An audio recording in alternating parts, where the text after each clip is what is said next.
Books 3 through 6, Descriptive Geography of the World. Book 7, Human Anatomy and Physiology. Books 8 through 11, Zoology, descriptive. Books 12 through 19, Botany, descriptive accounts of plant structure, seeds, reproduction, etc. Books 20 through 27, Medical Substances derived from plants and their curative properties. Book 28 through 32, Medical Substances derived from animals. Books 33 through 37, Mineral Substances, metals, stones, mining, metallurgy, and the use of derived substances in medicine, painting, and architecture. Pliny used a wide variety of sources in compiling his encyclopedia, and he was wont to say, again according to his nephew, that, quote, no book was so bad that he could not get some benefit from it. I like that guy. This attitude, charitable and likable though it may be, had unfortunate consequences. The quality of his work varies enormously, from the first rate when he is following good sources, and even more so when he can bring his own experience to bear, to the deplorable when he is not in a position to see the worthlessness of his source or has been unable to interpret it correctly. Apart from this variation in quality, Pliny has two characteristics which sometimes strike the reader as regrettable. He has a great fondness for digression and anecdote, those can be a pain in the butt, which leads him away from his central topic from time to time, and he also moralizes at length on certain topics, particularly wealth and extravagance, which he attacks with a puritanical zeal whenever the opportunity arises.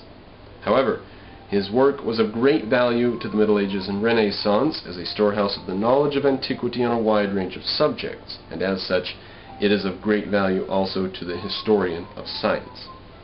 Well, that concludes our work in Engineering in the Ancient World by Landals.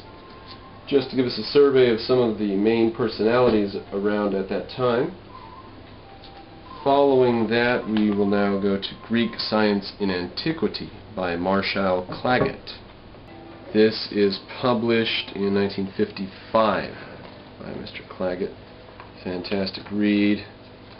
Pretty good read. Now the first chapter is Science in Egypt and Mesopotamia. Of course they would have to start off with the predecessors of Greece. So we're not going to look in detail at that. We're going to skip the whole damn chapter, in fact. We're just going to go to the end of the chapter and look at their summary. We're just going to read the summary, which, I warn you, is going to be assertions without concretes, because the chapter, of course, is full of concretes, and you can't make assertions in the middle of mid-air unless you've got all the concretes down, which they have. So, if you want to read the concretes about Babylonian and Egyptian science, you can get this fantastic book. If not, we can now take stock of and assay the essential contributions and features of the science of the pre-Greek period. This science was above all empirical in nature, without attention to theory, the chief exception being in very late developments in Mesopotamian astronomy and some developments fairly early in Babylonian mathematics. The empirical nature of much of Egyptian mathematics and medicine is evident. A history of the science of this period clearly confirms the empirical origin of science. Right. The objectives of this early science were largely social. Pure science was almost indistinguishable from applied science. We have noted the important stimulus of the calendric development to astronomy and of engineering to geometry. Preliminary steps were taken to organize empirical data in a scientific manner, as references to the Edwin Smith surgical papyrus and to the astronomical tables of Babylon readily confirms. I may or may not have mentioned before, I have mentioned it before taping, but I don't know if it'll end up after this, but in ancient Babylon they had massive tables of the information of the stars and the moon and the rising of the stars and constellations, because they thought it was messengers from God. So where was the moon when such and such a constellation come up in this particular year on this particular day? That altogether is a message, and they recorded them religiously. Next, there were occasional examples in this pre-Greek period of attempts to predict the course of phenomena on the basis of scientifically organized data. The prediction of the fatal outcome of certain wounds by the author of the surgical papyrus is a rather obvious example. The attempts to predict the position of the heavenly bodies on the basis of observations constitute an even better example. Now, they quote in that chapter, the guy actually mentions several of the signs that come right before death. The temples sink in and other stuff. Gruesome. And it's just starkly true. I've never seen someone die, but it's been confirmed and is astounded by medical people through the ages, doctors. And that's offered here as evidence of predicting the future with scientifically organized facts. Let's get the scientifically organized facts of people you've seen die, and therefore you can predict when someone's going to die. And it's not quite the same as just saying that it's all just the spirit left him, you know.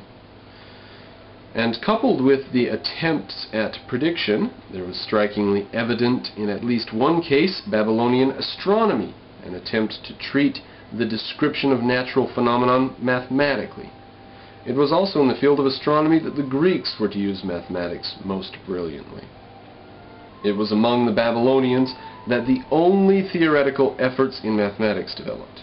However firmly the early mathematics might have been rooted in the practice of engineering and administration, the scribe who compiled the problem texts with algebraic problems and their solutions, right, this person who was not connected to the problems out in the field, this person who's just in the warehouse or whatever, writing these things down, copying onto new things and stuff.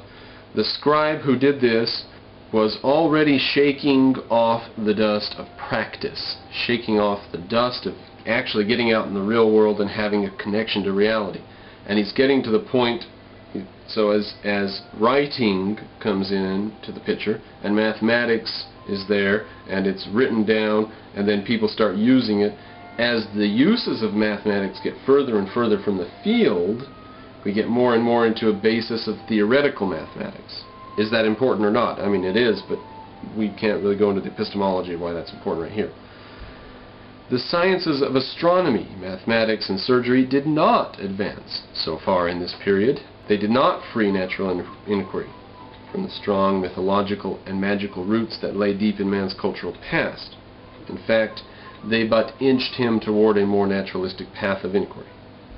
They just inched him over there. They didn't move him to it. When he undertook explanation of natural phenomenon, he was inclined to fall back upon supernatural causation. When he undertook to explain the remote past, such as the origin and formation of the world, he had a similar recourse to the supernatural. Thus his cosmogony, and his natural physics were intimately reflective of the supernatural. We have seen how astrological motives stimulated him to the scientific observation and description of the movements of the heavenly bodies. We didn't see that, but they saw that in the chapter if you read the chapter. Chapter 2, Greek Science, the Origins and Methods, page 33. Much has been written concerning, now again, highly edited. Get the text and read along if you want all the stuff I cut out. I don't cut out a terrible lot in this first page, but then we skip a full 30 pages because we have to, and there's just no other way about it. Greek Science, Origins, and Methods. Much has been written concerning the seemingly sudden emergence in the Greek Ionian colonies of the 6th century of BC of a natural philosophy or science, rational and surprisingly secular in nature. Now, the Ionian islands are those ones just off the coast of Turkey there in the Aegean Sea. It says, much has been made of this sudden emergence of natural philosophy or science, this rational and surprisingly secular pursuit. In fact, historians, in recognition of the gulf that separates the approach of this natural philosophy from that of the cosmology of the Egyptians and the Babylonians, have called this phenomenon the Greek miracle. Now here he calls it the cosmology of the Egyptians and Babylonians. Objectivists might well more phrase it, the